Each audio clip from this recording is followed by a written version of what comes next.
All right. Looking forward to this week. Looking forward to getting back to work. And obviously not feeling all that great about the loss, but the opportunity for us to move on and get better and perform a lot better than we did the last 2 weeks now. So I got to get off this losing streak, and best way to do it is get back to work, get to practice, work hard, stay focused on our next opponent, and then learn from the mistakes and shortcomings that we had over the weekend against Baylor, who was a really good team, and obviously they're ranked. Their only loss came to, I think, Oklahoma State, who's ranked as well. So really cool environment, good team, big team, physical team, and we didn't match their physical presence well enough to earn a victory. So hoping to change that. Really good opponent in Washington State. We're going the road again, so looking forward to getting back out there and seeing fans in a different region of the country. Really appreciate the fans showing up for the game at Baylor. There's a lot of royal blue out there, and really appreciate them and their support. I'm looking forward to getting the same type of support that we get in around the country, and now being in the Northwest. So looking forward to the matchup. They're coming off of some wins, and they're playing really good football right now, and you'll see what they're doing on offense, defense, and special teams. They're very explosive, well-coached team, and so it'll be a tough match for us. We need to be ready to roll. So need to play at our best in order for us to put ourselves in a position to get the win. So looking forward to the matchup. I know they'll be well-coached, and I know their fans will be excited. And just want to get to this game already. Thanks, Coach. We'll have questions from Mitch and then Jake, followed by Jay. Kalani, is not having a bye week yet taking a toll on your team at this point of the season? You know, I don't know how it's affected other teams that have had bye week already, but bye weeks usually help and get the team healthy, get them a little focused on not having to. I mean, the hard part a lot of people don't realize is that the week of practice, we need to be physical and put the pads on and strike, and so it's not like the week of practice is that easy either. But I don't know any other way to prep for teams than to practice it. So we'll practice really physical and expect that to show up in the game. The unfortunate part is we felt like we had a great week of practice and didn't transfer over. So there's some disconnect there. And that's my job to figure it out. But I don't think taking it easy in practice is going to be the key. But yeah, I mean, everybody takes advantage of the bye week. That we're mid-season, so there's guys that are banged up and guys that are playing through some injury. Guys that aren't 100%. That's the game of football, and so we're depending on depth and talent, but sometimes the inexperience shows up a little bit. But it's time to grow up and get better and toughen up. So we're not 100%, but neither is Washington State. Neither was Baylor. There's a lot of guys that are banged up right now. That's what happens in the game of football throughout the season. Just got to tough it out. When you watched the film from that Baylor game, much was made about the familiarity between the coaching staffs. Was there anything that maybe stood out where you felt Baylor knew what was coming in that game, whether offensively and defensively, from you guys? Well, we knew what they were going to try to do, which is establish the run game. I know Grimy and his personality and what he wants to try to establish an identity as an offense, and that's to run the ball. And we couldn't stop it on defense, and that really bugs me. So we got to figure out a way to do it, and I'm more disappointed and frustrated with the fundamentals of the game and the technique I am rather than the scheme more than anything. I mean, we had 11 guys out there playing, but I don't think we tackled well enough. I don't think we got off blocks, and I don't think we're physical enough. So defensively, we need to be more physical, and that's surprising to hear, but we also need to get some guys back and some leadership to take ownership of the defensive front. We played a lot more physical in other games, and so it'd be nice to get some guys back and back to normal form, which means that they bring that physical mindset to the line of scrimmage. And so that we need that on offense, and we obviously need it on defensive line as well. I mean, the offense and defensive line. That's something that I want to own as a coach. I want to have our presence felt. our identities that O-line, D-line need to show up for us to have a chance. Kalani, you may have partially answered my question in your previous answer, but do you envision any alignment changes or scheme changes to your defense to try and address the issues you've had? Yeah, of course, we're open for all of that. Yep, that's. I'm not open to change. I'm not like closed to changing. So whether it's scheme, personnel, whatever it may be, let's get the best 11 out there. Let's find a way to match up. I mean, Washington State's a much different matchup than Baylor. Baylor just decided they're going to go big and just, shove the run down our throat, and we didn't respond the right way. And so if Washington State decides to do that, fine, but we got to toughen up. I mean, if they decide to do it with a 10 personnel group, which is what they run most of the time, with 4 wides, they're spread. But if they decide to run the ball and spread and lean on that heavily, then we're going to have to figure it out, how to stop the run. And then if you can get a team to be more one-sided and becomes a little bit more predictable, if you know that you can shut down the run by just being more physical, then that's a huge advantage. And that worked the other way against us in the Baylor game. And credit to Baylor and their line. They took it to us, and we did not respond the right way. Now let's see what happens this week if we respond the right way. You talked about being one-dimensional on offense there. Your offense was one-dimensional in that game by and large, 342 passing yards, but just 68 rushing yards. Was that just a product of the game, you guys trying to play catch-up and having to abandon the run game, or did you see something that you hope to get the run game going again? Maybe a little both. I mean, I don't know if we took advantage of full advantage of all the big plays that we had in the passing game, but I know that we're a much better team if we can run the ball and throw the ball, and they had that advantage. We didn't, so whatever it is, you got to figure it out, whether it's the run scheme or the personnel. I mean, we're obviously down a couple guys, but I don't like using the excuse of injury. We feel like we're a deep team, but we've got to run the ball better, and I think we have a good stable of running backs to run the ball. So we're going to need them to step up. We need the O-line to step up. We need everyone to step up and make plays. And it's not one side. It's all 3 phases can improve. And I think the ones that get most of the attention is the offense and defense. And those 2 phases need to improve.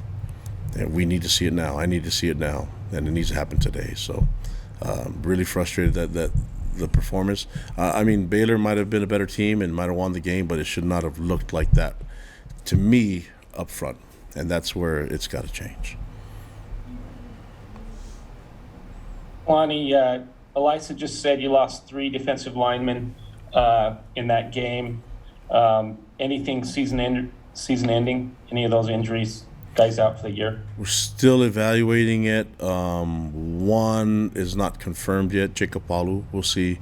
We're still, I think we'll get some information later today. I don't have that answer for you, Jay, but one may appear to be that way. The others we're hoping not too long, but this is one of those where they're not considered out this week, but I don't think they're going to be 100%. So it's an opportunity for some young guys to step up, and all I'm going to require those young guys to do is be tough and physical when they get in the game. The situation going on with Coach Rollo at Washington State, is that any concern of yours at all with his situation? Will that impact any way that you prepare for this game? I've been so into our season and our games, I haven't even looked into that as much. I mean, I've literally just found out about all the, I don't think I know enough about it to even make a comment, to be honest with you. I got other things to worry about. I know Coach Rollo, and he's a good coach, and he has a really good staff, and so I'm not sure I'm the expert enough to comment on that. I'm trying to get our team to get off of this stinking losing streak, man. That's frustrating me right now, and all my attention's on that. But no, I think it'd be. I don't think I have enough information to make a comment, Jay. Sorry. Yeah, that's fair. I just it is obviously dominating headlines, so we'll obviously be mentioning it, but I understand that. I'm not just reading. one I'm last not. question. I'm not reading a lot of headlines right now. I don't think I've been reading them all year, but I mean, I get it. I mean, it's not like I'm closed off to what's going on in the world, but I don't know enough about that specific situation and appeals and all that. I have no idea. I'm still kind of fresh to it, but and then I think all my attention has to be on football, BYU football. Now, I just wanted to ask you about coaching the Barrington brothers and 3 sets of brothers. What kind of dynamic does that bring to a team to have that many sets of brothers, Well, I mean, they if at all? more than anything, they just treat the whole team like family because they have family on the team, and I know what it's like. I played with my little brother here at BYU too, so and we played here while our oldest brother was at Utah. So for us, it's easy to just consider everyone your family, and you can see that those guys have a connection to the rest of the group and the rest of the team, and it's really contagious, and the way the Barringtons treat each other, but also they're hard on each other too. And I mean, mostly because Clark's the older one, but he expects a lot from Campbell, but you see them, the way they lead, the way they treat each other, that also extends to their teammates, and so there's that love and appreciation for each other, but then there's also the ability to get after each other. So I'm hoping they get that done this week, that we can figure out some things and challenge their teammates, and as coaches we got to do the same thing. We need to see improved play, especially from our linemen. Okay, let's go with a question from Sean Walker and then a follow-up from Mitch.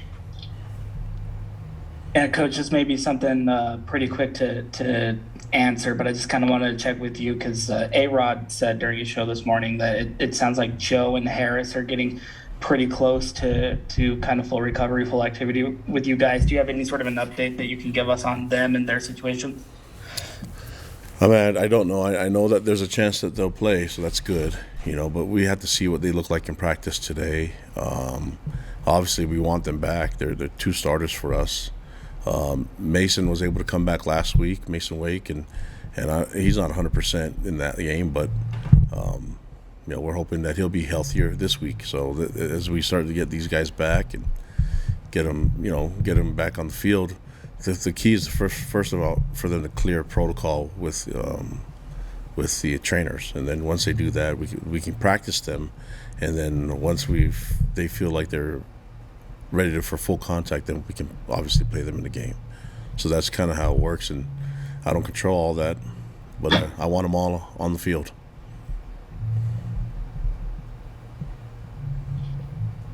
Kalani, that's kind of a theme today, it seems like, but just another personnel question for you. Judo came into the season recovering from an injury. He suffered a little bit of a setback against Baylor. Is his situation long-term?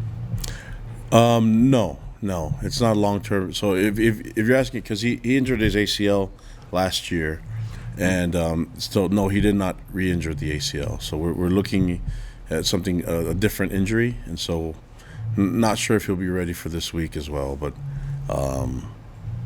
I had to see a little bit more today. We got a little bit of information yesterday, but not enough to discount them out for the week. But again, I don't know how you can play in the game Saturday if you can't practice, this week. I have a hard time sitting a kid out and getting him healthy and never really practicing full reps, and then all of a sudden get to the game Saturday and expect him to perform. That's not how we work here. Then I wanted to ask you about Washington State's quarterback, Jayden Delaura. He was coming out of St. Louis High School in Hawaii, and I know your staff extended a scholarship offer to him. Did you get to know him at all in the recruiting process when he was coming out of St. Louis High? Yeah, I mean, really, really good player. Just looking at his athleticism, and he has a lot of confidence on the field, and the players play off of that. And you look at when they win, it's when he's doing well. But he's so athletic and he can run. I mean, that's something that I think adds to his game. He's always a threat to extend the play. But for a young guy, he has great poise and just gets rid of the ball quickly. Most of Rolo's quarterbacks do that. They get rid of the ball quickly. They have their timing down, and so it's hard to shake these guys, And for Delaura, he's got a great presence, man, and he can take over a game. It'll be a tough task. The reason why we liked him in the recruiting process too, because we think he's a big time game a playmaker, and so that'll be tough for us. But we're up for it, and we'll see what happens. We'll see what we can do scheme wise to match up against what they do. They're a spread team, so it's a difficult deal where you got some great skill like they have and spread them wide out, and then they have a running back that's really physical in Borghi that can break tackles. So really familiar with what Wazoo's doing, and seeing them throughout the years in my coaching. They have that same type of personality, some tough kids on their team, and really, really cool area where they play, and a great fan base. So looking forward to going back there and playing in that game. Follow-up question from Jake. Kalani, it may not be the purest version of the run and shoot, but how difficult of an offense is the run and shoot to defend? Yeah, the reason why it's not your typical run and shoot is because the run and shoot has evolved, and so they've added a lot more to their scheme, a lot of different plays to their call sheet, and that's what Rollo does. He's always advancing, and we've played against Rollo enough where you just can't. It's not always the same. Some teams run the same offense, regardless of the personnel, and I think Rollo and his staff, they do a great job at utilizing the right people and getting the ball to the right players, to their playmakers, and they happen to have a bunch of them, and that's why they go spread. They're all mostly 4 wideouts right now, and I really think the running back is probably underrated. I've seen him throughout the years and plays that he makes, and they have a good crew there. So with their running backs, and I think their O-line is big physical. It's hard to penetrate that O-line as far as getting pass rush, and with their timing, the run and shoots is a timing scheme. The timing, it's hard to get to the quarterback, and when we faced Hawaii, we faced them a few times. It's hard to get there.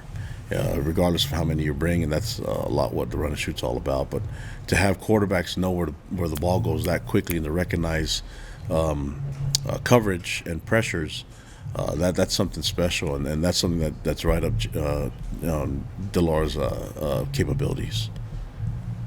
Then can I just get a quick thought from you, just looking at their defense? The funny thing is this team for years under Mike Leach was known for the offense, but the defense seems to have become a strength for them under Rollo. Yeah, very solid, and I know a lot of the coaches on the defensive side, and I think they play with great technique and assignment sound football.